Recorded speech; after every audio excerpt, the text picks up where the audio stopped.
Início e sequência nos nossos estudos aí do Sermão do Monte.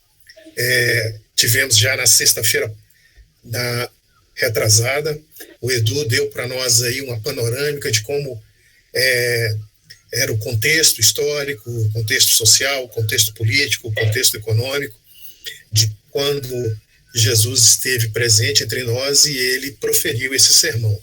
Eu vou passar, e a minha ideia era trazer para os irmãos mais algumas informações sobre o estudo sobre o Sermão do Monte, para que a gente tenha familiaridade naquilo que a gente vai estudar aí nessa jornada que nós estamos nos propondo a seguir. Então, aproveitando os slides que o próprio Edu fez, né? Aí colocando esse livro é o livro que eu tenho usado como base para, além daquilo que eu também entendo que é mais adequado para o estudo do sermão.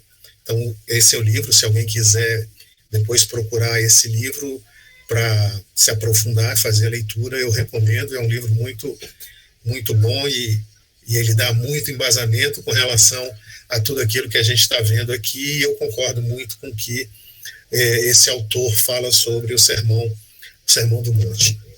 Mas aí vamos relembrar algumas coisas para nós não esquecermos, e quando formos ler ou ouvir alguém falar sobre o Sermão do Monte, nós precisamos ter sempre ter em mente esses pontos que para mim são basilares, né?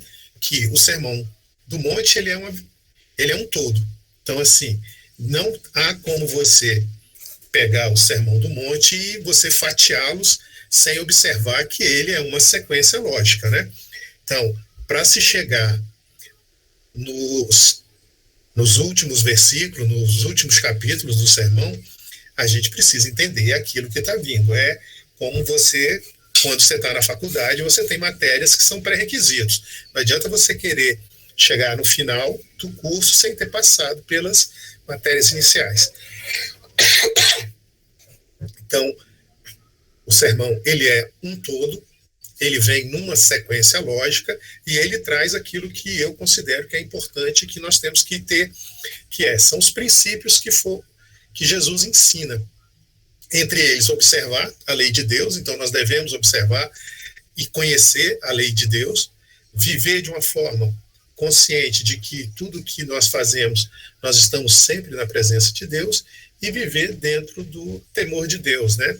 Sabendo que Deus, não tendo medo de Deus, mas conhecendo a soberania, conhecendo a bondade de Deus, conhecendo esses atributos de Deus que geralmente a gente repete sempre, de onisciência, de onipotência, de onipresença, ou seja, Deus sabe todas as coisas, está em todos os lugares e tudo ele controla.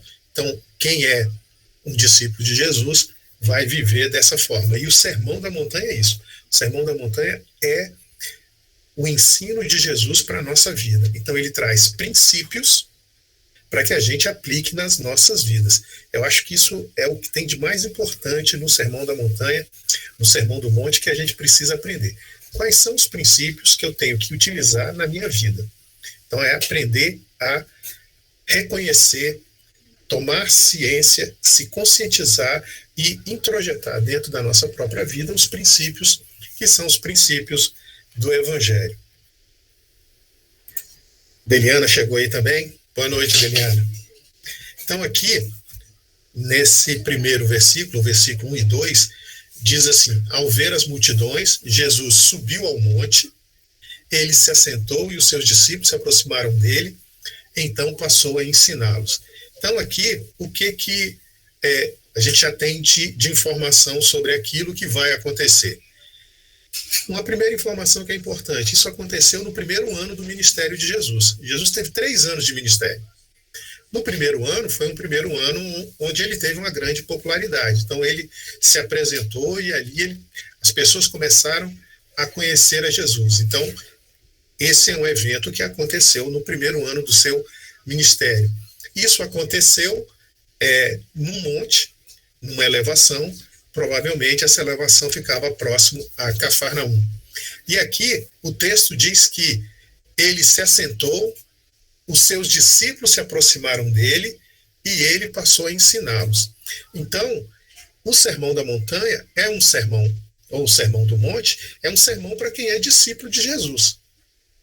Ele é um sermão que é para aquela pessoa que teve a vida transformada, que foi regenerado, porque aqui os princípios e os valores que Jesus passa no Sermão do Monte, eles não são factíveis de serem realizados por uma pessoa natural, por uma pessoa apenas com motivação.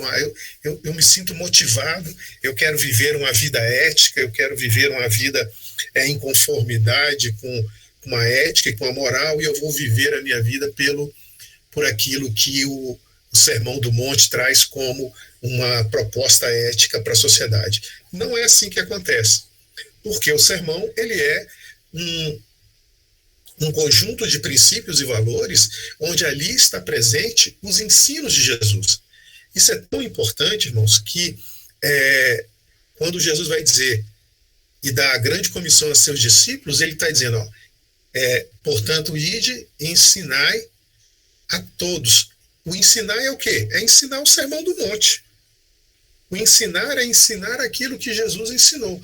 E é o que ele fez. Ele se assentou, pegou seus discípulos e passou a ensiná-los. Então, essa mensagem é uma mensagem para quem é discípulo de Jesus. Não tem como uma pessoa que não conhece Jesus, que não é um discípulo de Jesus, que ele tenha condição de colocar esses ensinamentos em prática, porque ele não conseguirá fazer isso da forma como deve ser feito, da forma como Jesus ensinou. O sermão tem essas divisões e eu quis trazer também para que a gente possa ter uma sequência lógica daquilo que a gente vai trabalhar.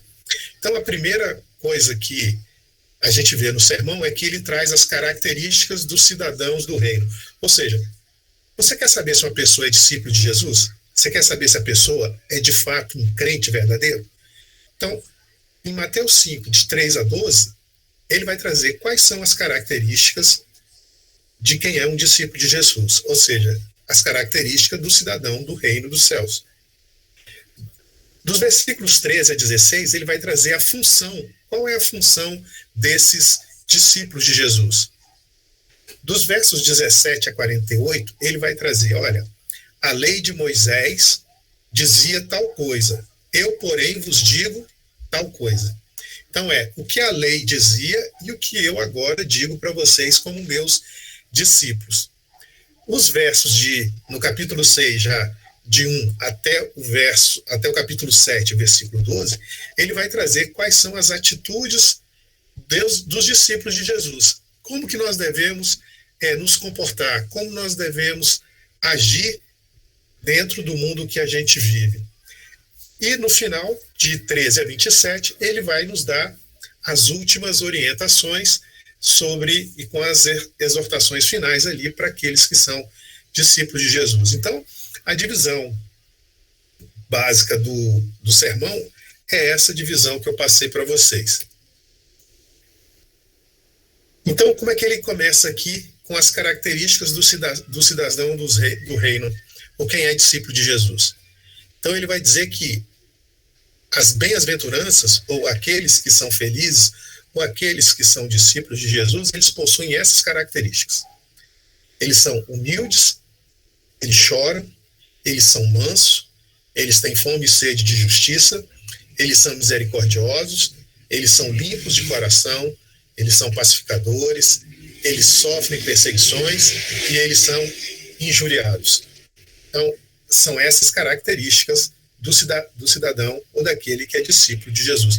Nós vamos ver uma por uma dessas características e entrar mais detalhadamente em cada uma dessas características. Qual é a função ou quais funções desempenham os discípulos de Jesus na Terra? Então, ele diz que o discípulo de Jesus na Terra tem duas funções. A primeira é ser sal e a segunda é ser luz. Então, são duas funções que o discípulo de Jesus tem na Terra.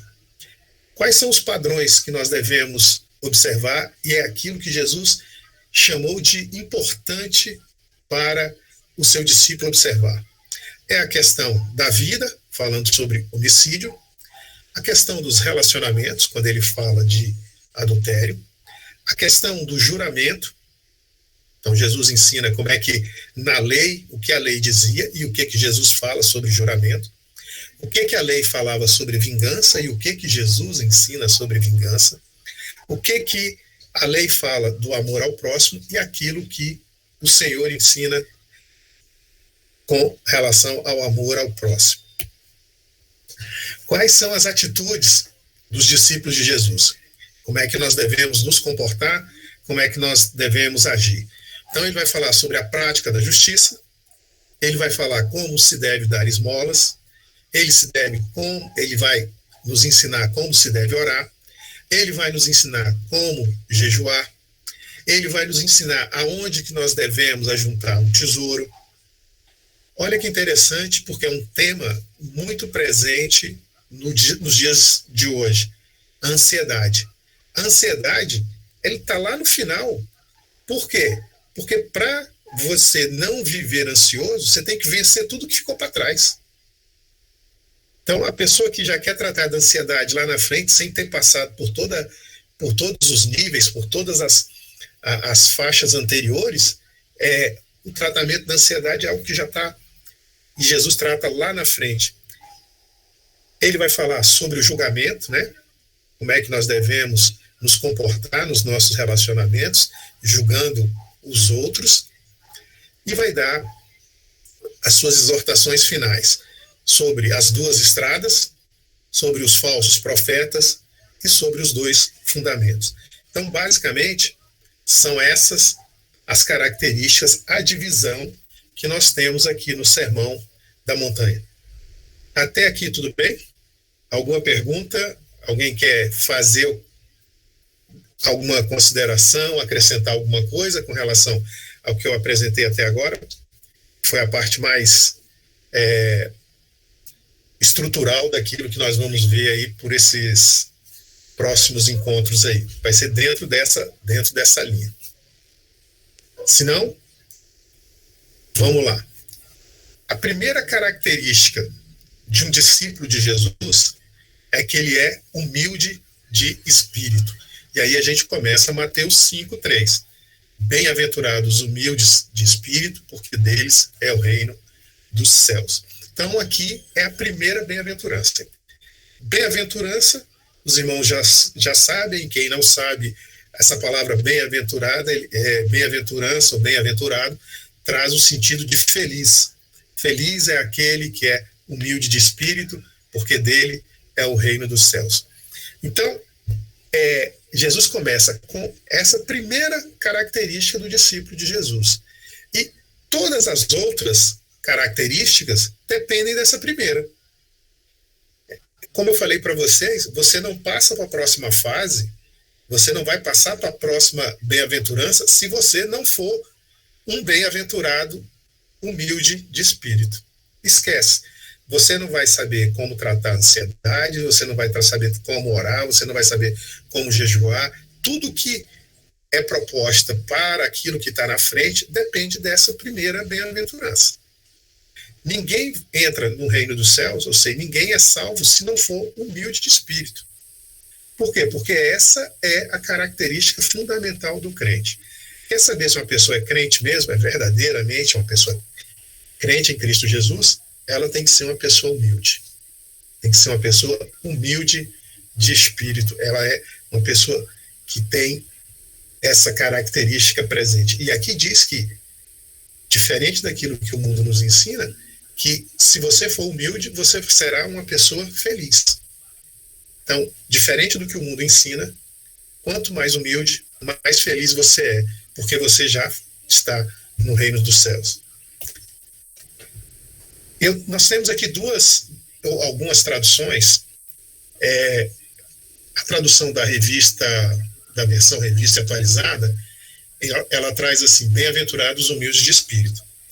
A versão fiel traz uma tradução que diz: bem-aventurados os pobres de espírito. E aqui, para a gente equalizar essa questão, quando Jesus fala de pobreza, ele não está fazendo um elogio à pobreza. E quando Jesus fala de ser humilde, nós não podemos confundir com um conceito que às vezes querem nos introduzir ou passar, caracterizando que humilde é aquela pessoa que não tem patrimônio, que humilde é aquele que não tem recurso financeiro, que humilde é aquele que é pobre mesmo. Jesus não está falando de quem é pobre, de quem não tem dinheiro. A Bíblia em nenhum momento ensina que ser pobre é bom, e nem que ser rico também é bom. O que a Bíblia, ela não nos leva à conclusão de que um pobre está mais perto do reino dos céus do que um rico. Toda aquela teologia que foi feita em cima dessa, de separar aquele, o rico, esse está condenado, o pobre, esse está mais perto, não é por aí que Jesus ensina. O que Jesus está dizendo? Olha, existem pessoas que moram em casebres, que moram em palafitas, que moram na favela, que moram em condomínios extremamente rústicos e que são extremamente arrogantes, que são extremamente orgulhosos, que são extremamente soberbos. Então não é uma questão econômica, é uma questão espiritual. É uma questão de ser humilde de espírito. E você tem, por outro lado, pessoas que moram em mansões, que têm muito patrimônio e que são pessoas humildes, que são pessoas que sabem ouvir, que são pessoas que não demonstram em nenhum momento que têm essa condição superior, não se acham superior a ninguém.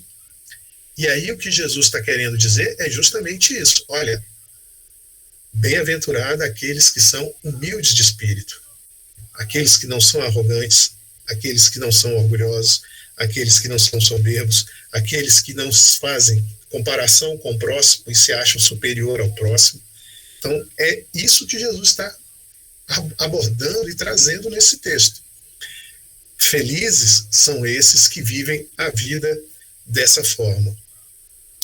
Felizes são aqueles que não colocam o seu futuro na dependência dos seus bens materiais, que tanto faz. Tem gente que tem pouco e se segura nos seus bens, e tem gente que tem muito e também se segura nos seus bens. O erro é o mesmo, é a dependência dos bens materiais. Qual é a diferença entre aquilo que é o humilde de espírito e aquilo que é o que o mundo nos ensina no dia a dia? O que Jesus está dizendo?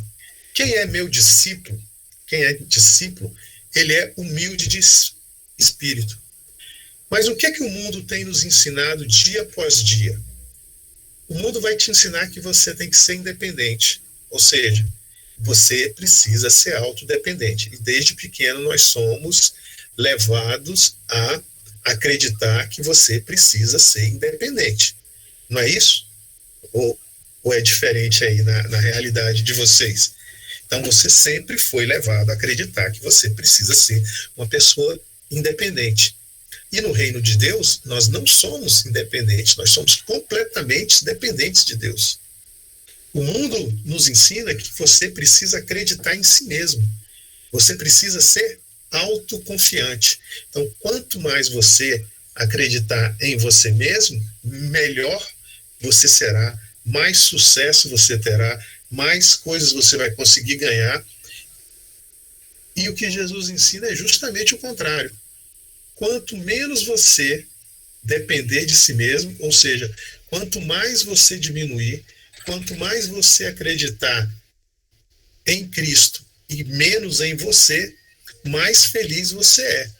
Porque a característica daquele que é humilde é deixar com que o evangelho seja introjetado na sua vida, mostrando aquilo que você é como pecador. Você é uma pessoa falha. E aqui vem Jesus e diz, seja humilde. Diminua essa sua autoconfiança, essa sua autodependência. E aqui a palavra auto significa o quê? Eu dependo de mim mesmo. eu acredito em mim mesmo. Eu tenho que me autoexpressar, ou seja, eu tenho que vender para o mundo que eu sou um sucesso. Eu tenho que mostrar para todo mundo as minhas capacidades, eu tenho que dizer o que eu sou, eu tenho que mostrar as minhas competências, eu tenho que colocar para todo mundo, e todo mundo tem que saber quais são as minhas habilidades, para que todos saibam quem eu sou. Então eu preciso fazer isso, e isso gera o ponto 4, que é eu preciso de ostentação. E isso nós estamos vendo todos os dias, e o mundo está nos oferecendo isso como uma proposta de vida, ou seja, você precisa se ostentar, você precisa mostrar quem você é, você precisa mostrar que você é um sucesso, as coisas que você faz, e aí entra toda essa questão de redes sociais, e as pessoas se importando muito com a questão da imagem, mostrando onde é que está, o que estava fazendo, o que estava comendo, onde passou as férias.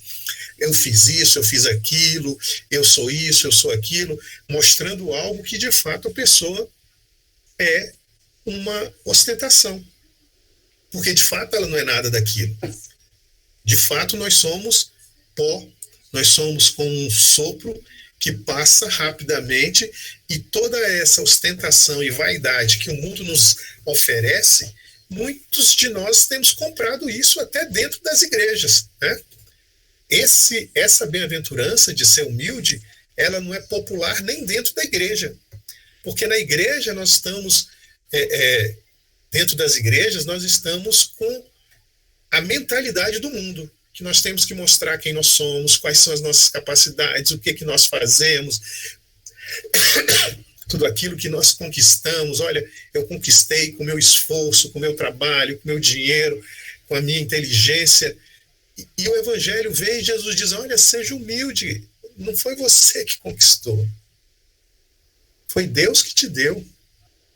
O recurso não é seu, o recurso é Deus que colocou na sua mão para que você possa fazer. Uma visão que o mundo também tem passado várias vezes, e toda vez que eu vejo, eu coloco isso como tema para discussão.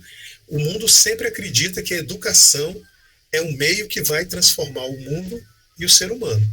Isso a gente tem ouvido direto. Nós precisamos ter uma educação melhor. Porque se nós tivermos educação melhor, nós vamos escolher melhor os nossos representantes. Você vai aprender a votar corretamente, nós vamos fazer melhores escolhas, nós vamos fazer isso, nós vamos fazer aquilo. E aí você olha para a realidade, quais são as pessoas mais corruptas da nossa sociedade? Quem é que dá mais trabalho para a sociedade se não são aqueles que têm mais conhecimento, mais educação, que são aqueles que mais têm autoconfiança, que têm mais autodependência, que mais ostentam, que mais dão impressão de sucesso? Quem mais estudou nesse mundo do que um médico? E aí você vai no hospital e o médico, em vez de estar trabalhando lá, está trabalhando no seu consultório, recebendo de 2 fontes de renda, deixando a sociedade onde ele deveria trabalhar. Ele não vai para atender no seu consultório. Quem mais estudou e tem mais conhecimento do que um médico? A educação não vai transformar o país, porque o problema não é isso. O problema está no ser humano, porque ele acha que ele pode, ele acredita em si mesmo, ele acha que é um sucesso, ele acha que pode fazer tudo, e o Evangelho, o Sermão do Monte, o que Jesus diz é justamente o contrário de tudo isso que o mundo nos dá como proposta de vida. Isso aqui não é novidade que eu estou falando para vocês, mas a realidade mostra que quando nós seguimos a proposta do mundo para a nossa vida, nós vamos cair em diversas ciladas e que não vão resolver o problema da nossa alma, do nosso coração.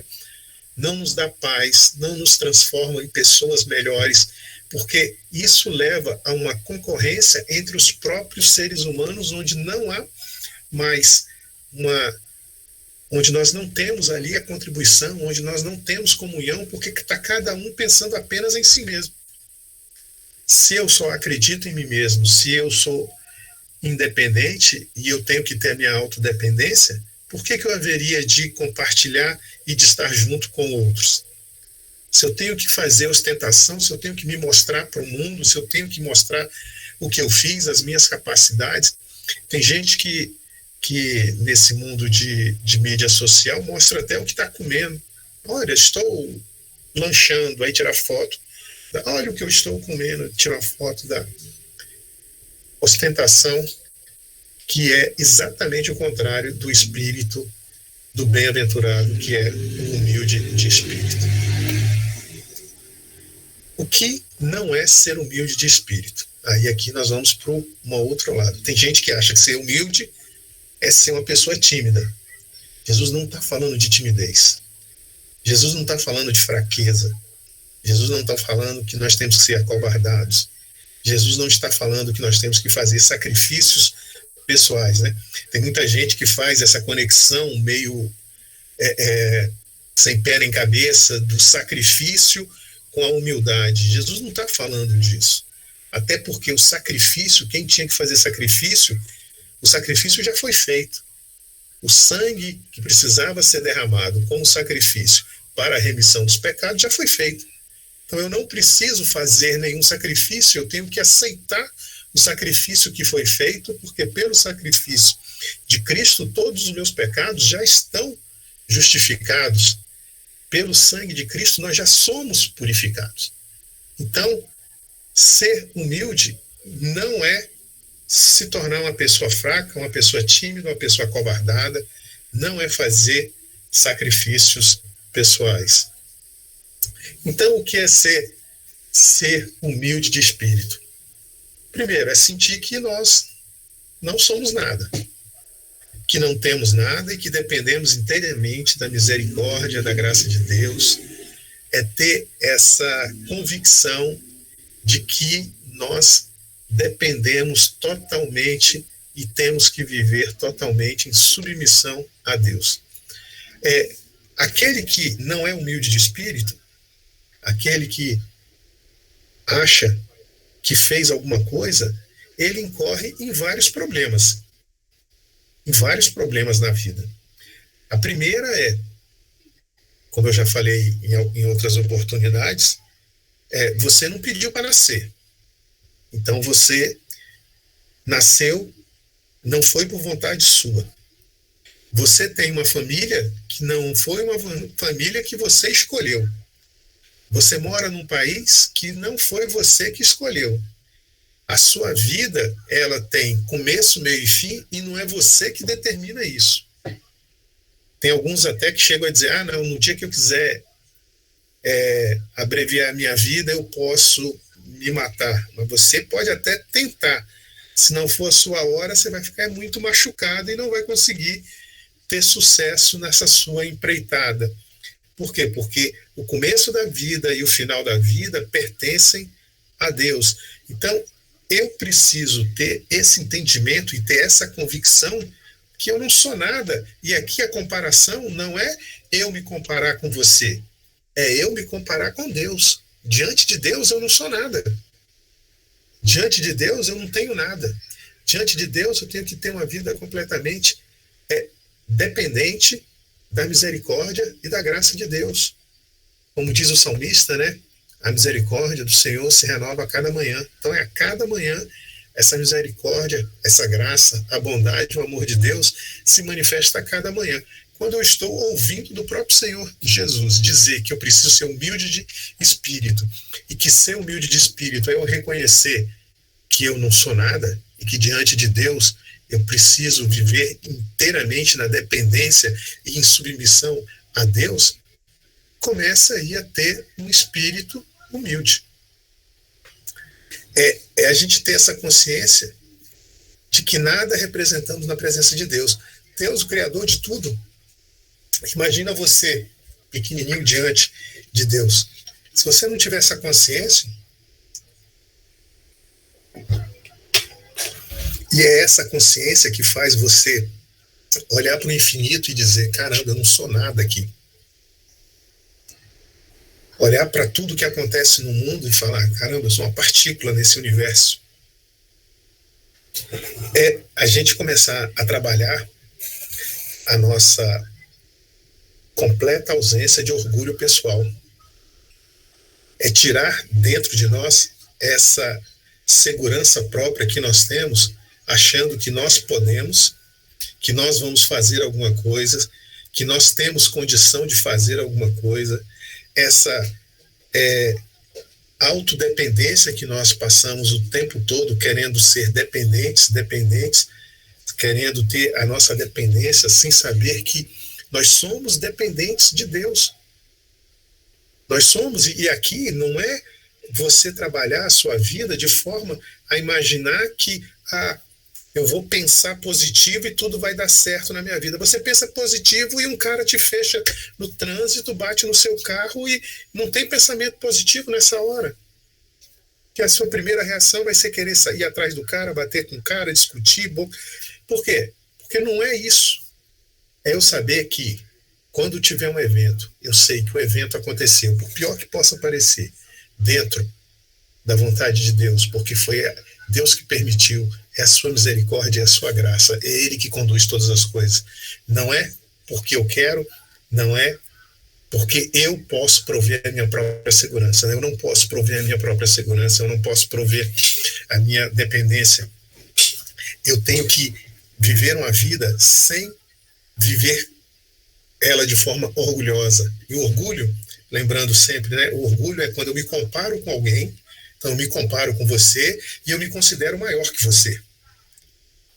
Quando eu tenho ausência desse orgulho pessoal, primeiro, eu não vou me comparar com você, porque nós somos distintos, porque nós somos filhos de Deus, e porque nós somos iguais perante Deus. Então eu não sou maior nem menor do que você, eu sou igual a você. Completa ausência de orgulho pessoal. Então aquele que é humilde não desenvolve, não busca, não está atrás de ser maior do que ninguém. Ele sabe que ele depende exclusivamente de Deus. Ele sabe que depende de estar sempre e tem essa consciência que ele está sempre na presença de Deus, que Deus está tomando conta de todas as coisas.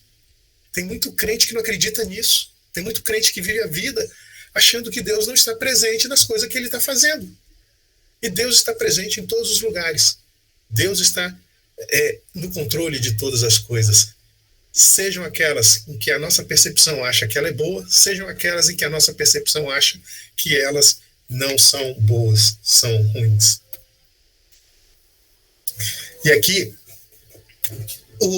aquele que se torna humilde de espírito, ele sabe que isso não depende dos seus dotes naturais, ou seja, você não nasce com esse dom. Isso não provém da sua família. Não é porque meu pai porque minha mãe era, eu também vou ser. Não depende de dinheiro e das riquezas. Até pelo contrário, né? Quando você começa a ter patrimônio, quando você começa a desenvolver e ter condições financeiras melhores, você começa a achar que tudo isso foi por sua causa, foi pelo seu mérito, foi por aquilo que você se esforçou. E aí a gente vê que ser humilde de espírito não depende disso. Então você pode ser uma pessoa humilde de espírito com dinheiro e você pode ser humilde de espírito sem dinheiro.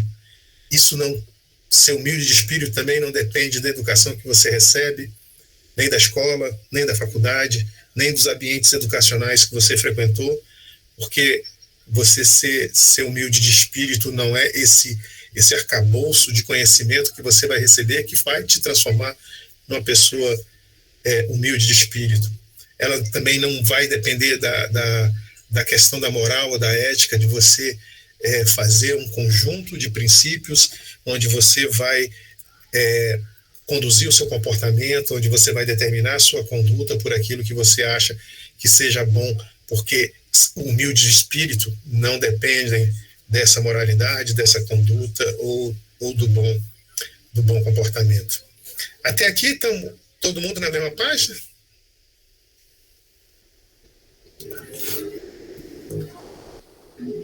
Uma coisa que é importante e que é nos dias atuais e que quando se fala de humilde de espírito, uma das coisas que me chama muita atenção é isso, que quem é humilde de espírito não se preocupa com a impressão que ele passa para os outros.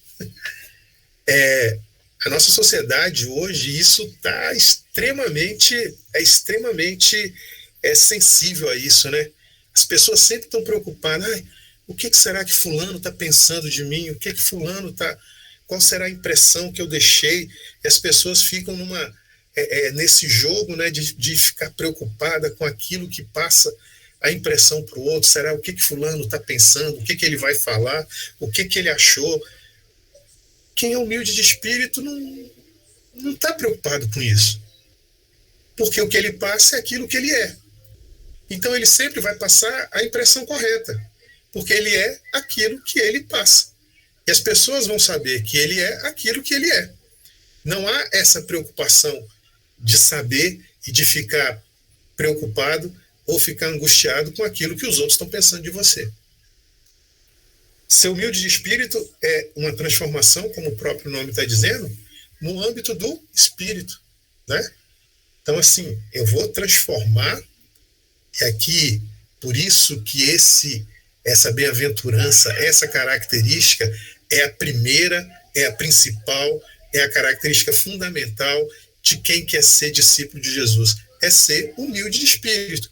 Porque o humilde de espírito, ele reconhece as suas limitações, ele vai reconhecer que ele é uma pessoa que tem muitas deficiências, que tem muitas carências, que ele é uma pessoa extremamente inadequada, que é uma pessoa que precisa se desenvolver e melhorar em muitos aspectos, é uma pessoa que ela trabalha no seu espírito e ela tem consciência das suas limitações.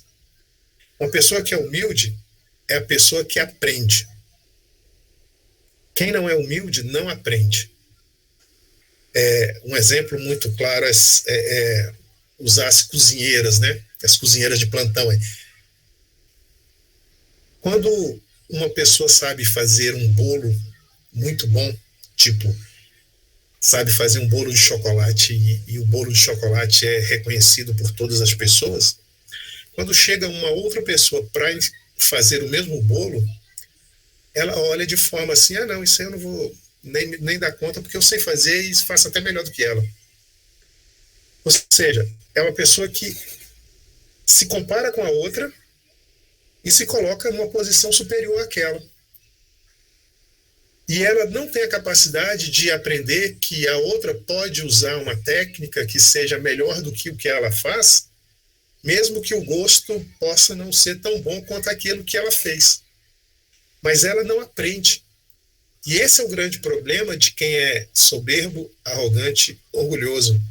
Porque quando ele se compara, ele se acha melhor, ele não tem a capacidade de reconhecer que com o outro ele pode aprender. Porque o outro, para ele, é menor. É mais... está abaixo dele, não tem nada que possa ensiná-lo.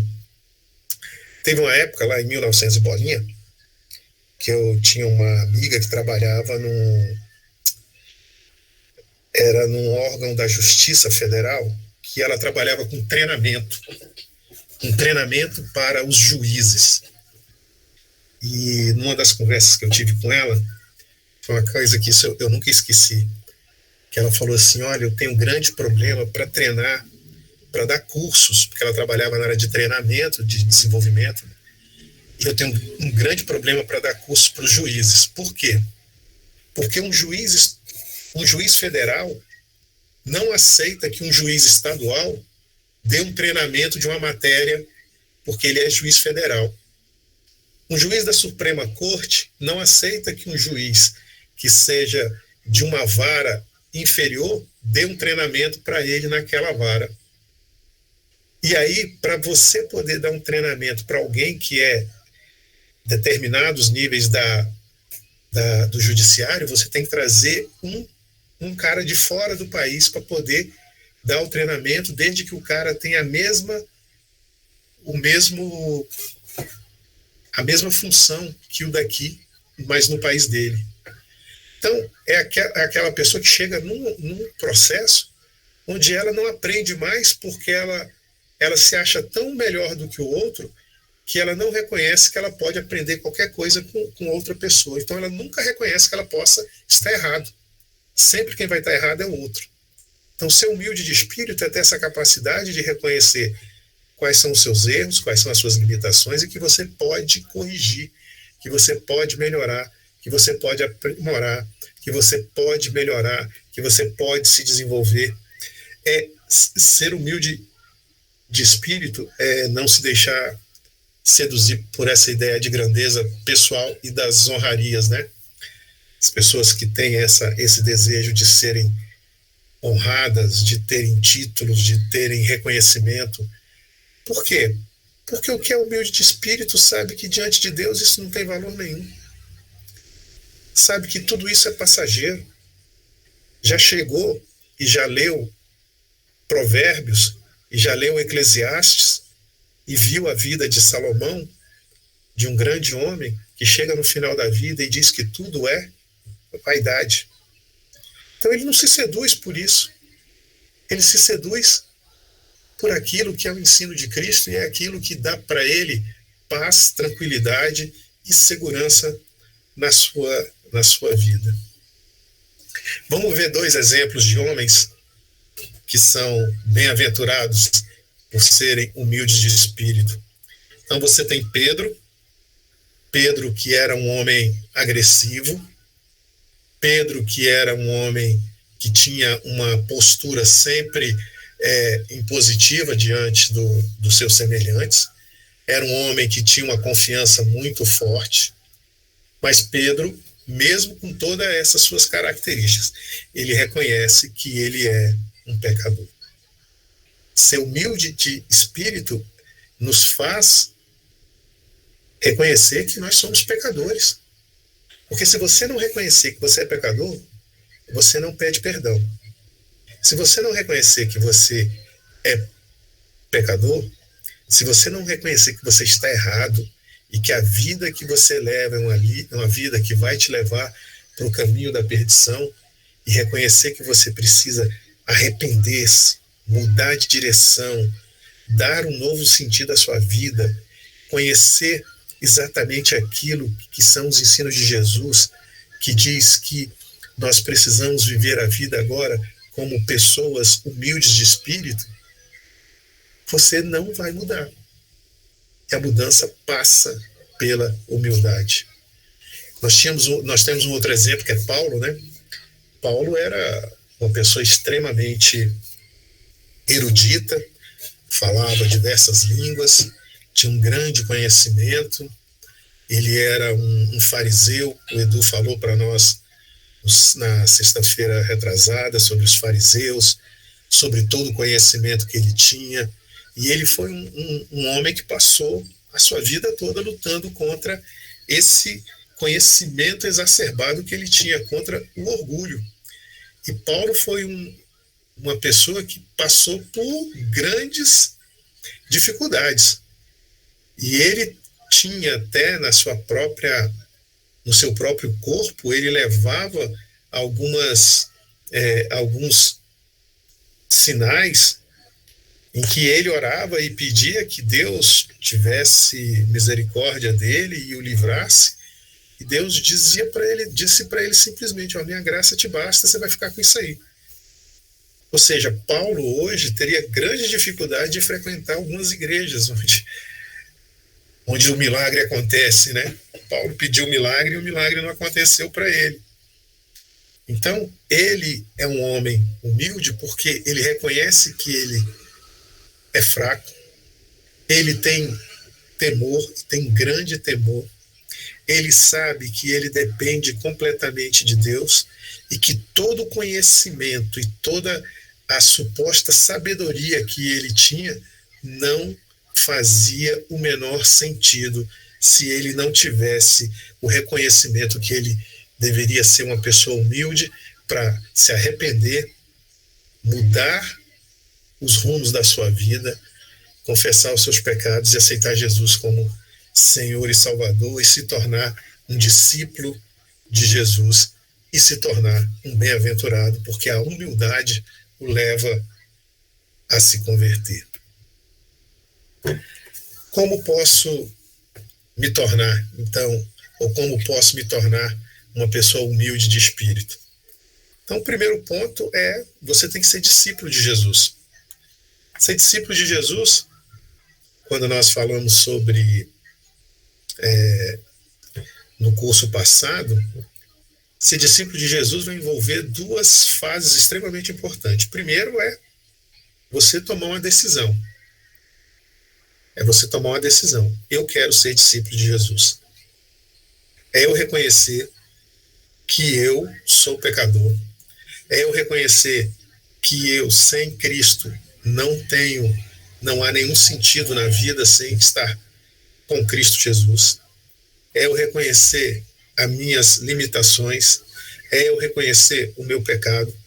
É eu tomar essa consciência de que sou pecador e que eu tomei uma decisão. Eu quero ser discípulo de Jesus. É reconhecer que Jesus é o meu Senhor e Salvador. É reconhecer que Jesus é o Senhor da minha vida. E eu quero ser discípulo dele. E aqui, discípulo é uma palavra que nos traz à mente que discípulo é aquele que aceita a disciplina do mestre. Discípulo é aquele que obedece às ordenanças do mestre. Discípulo é aquele que sabe o seu lugar de ser. Eu sou o discípulo. Quem é o mestre? Jesus. Eu vou seguir os ensinos do meu mestre. O meu mestre é Jesus. O meu mestre não é Paulo. O meu mestre não é Pedro. Pedro e Paulo utilizaram os ensinos de Jesus. Pedro e Paulo utilizaram os princípios e valores que Jesus ensinou no Sermão do Monte e aplicou à realidade do cotidiano deles naquela época, usando os princípios que Jesus ensinou. E os crentes têm muita dificuldade de ter esse entendimento. E pegam os ensinamentos de Paulo como se Paulo fosse Jesus. Não, Paulo é discípulo de Jesus. O meu mestre, o Senhor, o Salvador, é Cristo. Então, o ensino é o ensino de Cristo. Por isso que nós temos muita dificuldade quando se pega os textos de Paulo e tenta fazer uma aplicação para os dias de hoje, sem considerar que o ensino de Paulo é o ensino onde ele pegou os princípios de Jesus e aplicou para o contexto da época e dos problemas que ele estava passando. Paulo não tinha internet, Paulo não tinha rede social, Paulo não tinha televisão, Paulo não tinha telefone, Paulo não tinha os problemas que nós temos nos dias de hoje, Paulo não tinha nem bateria, né? Paulo não tinha bateria, não tinha guitarra, não tinha os problemas que nós temos. Mas o que Paulo tinha? Paulo tinha os princípios do Evangelho. E o que nós temos e precisamos ter e temos que introjetar na nossa mente, no nosso espírito, na nossa alma, são os princípios do Evangelho de Cristo Jesus. Por isso que, para mim, o Sermão da Montanha é algo extraordinário, porque é Jesus falando os princípios, aquilo que nós temos que fazer. Por isso que ele diz, não olhe mais para si mesmo. Ou seja, olhe para Cristo. Quanto mais eu olho para os ensinos de Jesus, mais eu compreendo a minha situação, a minha condição, as minhas necessidades, os meus problemas. E quanto mais eu me aproximo de Cristo, mais eu me reconheço e vou trabalhando a minha vida de tal forma que Jesus diz, olha, se você quer ser meu discípulo, tome a sua cruz e siga-me. Se você quer ser meu discípulo, você tomou uma decisão, quer ser discípulo de Jesus? Quero. Então pega agora aqui a sua mochila, pegue as suas coisas e ande comigo no caminho. Me siga, veja o que eu fiz, veja como eu tratei as pessoas, veja como eu estou ensinando vocês, como que vocês têm que orar, como vocês têm que jejuar, como vocês têm que tratar o próximo, como vocês precisam trabalhar o seu espírito para que vocês comecem com humildade, sabendo que até eu me encontrar com Jesus, eu tinha uma vida, mas depois que eu me encontrei com Jesus, a minha vida agora é outra. E quanto mais eu olho para Jesus, quanto mais eu aprendo de Jesus, quanto mais eu recebo de Jesus, mais eu tenho condição de olhar para a minha própria vida e saber aquilo que eu preciso corrigir, aquilo que eu preciso ajustar, aquilo que eu preciso aperfeiçoar, aquilo que eu preciso melhorar, porque isso acontece na vida. E quanto mais eu olho para Jesus, mais eu tenho condição, mais eu tenho consciência de que, se dependesse somente de mim, eu não iria fazer. Porque pela minha própria força, pelo meu próprio desejo, pela minha própria vontade, a minha vontade, ela é contrária à vontade do Senhor Jesus. Eu quero e desejo fazer aquilo que é contra aquilo que o Senhor disse que nós devemos fazer. Por isso que ele diz, olha, diminua a cada dia mais o seu eu e que eu, que é Jesus, cresça cada dia mais em você. Se você quer ser humilde, não acredite na sabedoria do mundo, porque a sabedoria do mundo vai te levar cada vez mais a ficar longe do ensino do Evangelho. Não acredite na sabedoria do mundo que está infiltrado dentro das nossas igrejas, onde nos ensinam a que nós devemos ser cada vez mais autossuficientes, que nós temos que ser cada vez mais independentes, que nós temos condições de termos segurança, de que nós podemos determinar, que nós podemos exigir, porque nós somos filhos de Deus e nós temos que exigir. E quando a gente olha para os ensinos de Jesus, ele diz, não acredite nessa sabedoria. Não acredite nessa prosperidade que te faz trabalhar ou que te faz se envolver em negócios, em rituais, em oferendas filtradas de rituais evangélicos, quando de fato isso não te leva a ser humilde. Isso não te traz mais para perto de Cristo, mas te leva mais longe de Cristo, fazendo com que você a cada dia ache que você pode quando você não pode. Por isso as pessoas se desesperam. Ela quer fazer uma coisa e não consegue. Ela quer dar um passo e o Senhor não permite. Por quê? Porque ela está acreditando na prosperidade, está acreditando na bênção, está acreditando até nessas coisas que são chamadas aí oração poderosa e coisas parecidas. Não acredite na sabedoria do mundo. Leia o Evangelho. Veja o que o Evangelho fala sobre Deus e o que o Evangelho fala sobre você. À medida que a gente vai estudando o Evangelho, à medida que a gente vai conhecendo a Cristo, à medida que nós vamos nos aprofundando nesse conhecimento, aquele que é humilde de espírito sabe que, à medida que ele é confrontado, ele sabe que precisa se arrepender, ele sabe que precisa corrigir o seu caminho, ele sabe que a vida é no caminho, e nesse caminho que você está trilhando é o caminho onde você está com Cristo, e à medida que você vai andando com Cristo, por você ser humilde, você está a cada dia aprendendo, a cada dia se aprofundando, a cada dia se tornando a sua vida cada vez mais parecida com Cristo Jesus. Uma das coisas que os apóstolos de Jesus tinham muito claro é que à medida que você anda com Cristo, você tinha que parecer cada vez mais com Cristo. É esse o desafio da caminhada do Sermão do Monte. Será que cada dia que passa eu estou mais parecido com Cristo Jesus?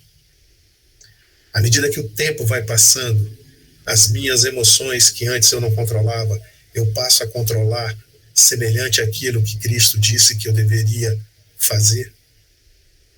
Será que quando os eventos do mundo, as circunstâncias do mundo, elas vão sendo a cada dia ali, me colocando à prova, a minha reação sempre é uma reação parecida com as reações que Cristo disse que eu deveria ter? Então, ser humilde e se tornar uma pessoa bem-aventurada, ser humilde de espírito, é, antes de tudo, você saber que você é um discípulo de Jesus. E como discípulo de Jesus, e isso para mim é o mais importante, Eu não sou discípulo de... Eu frequento a igreja batista no Guará 2, mas eu sou discípulo de Jesus. Eu amo o meu pastor, ele é meu amigo, mas eu sou discípulo de Cristo Jesus. A nossa igreja é uma igreja abençoada, que nós temos vários pastores, mas todos esses pastores são meus irmãos, mas eu sou discípulo de Cristo Jesus. No dia que qualquer um da liderança cometer algum ato que seja em desconformidade com aquilo que Cristo ensinou, eu tenho a obrigação de mostrar para ele que ele está tendo um comportamento, uma decisão equivocada conforme o padrão de Cristo Jesus. E da mesma forma, o contrário. No dia que eu estiver fazendo alguma coisa que seja distante daquilo que Cristo falou, e não a tradição, e não a moral, e não a ética, mas daquilo que Cristo falou, que seja diferente daquilo que Cristo ensinou, todos eles têm a obrigação de me exortar, de me orientar, de me aconselhar, para que a gente possa sempre juntos caminhar o caminho com Cristo Jesus. E esse espírito de você receber uma exortação, um conselho, uma orientação, você só recebe isso se você for uma pessoa bem-aventurada e humilde de espírito. Porque quem não é, vai discutir, quem não é, vai retrucar, quem não é, não vai se conformar, quem não é, vai brigar, quem não é, vai se afastar, quem não é, vai criar um espírito não de humildade, mas um espírito de disputa, de dissensão, de intriga, de separação. Por quê? Porque não há a humildade nesse ambiente, não há humildade nessa pessoa que se diz cristã. Bom, o que eu tinha para hoje era isso. Finalizando aqui, até porque já passou 6 minutos, e eu queria deixar também que vocês pudessem complementar alguma coisa, falar também alguma coisa, ou se tiver qualquer dúvida que a gente possa trocar alguma ideia, vou aproveitar esses minutinhos finais, porque também não quero atrapalhar, nós temos um outro encontro. Fica aberto aí os irmãos para falar.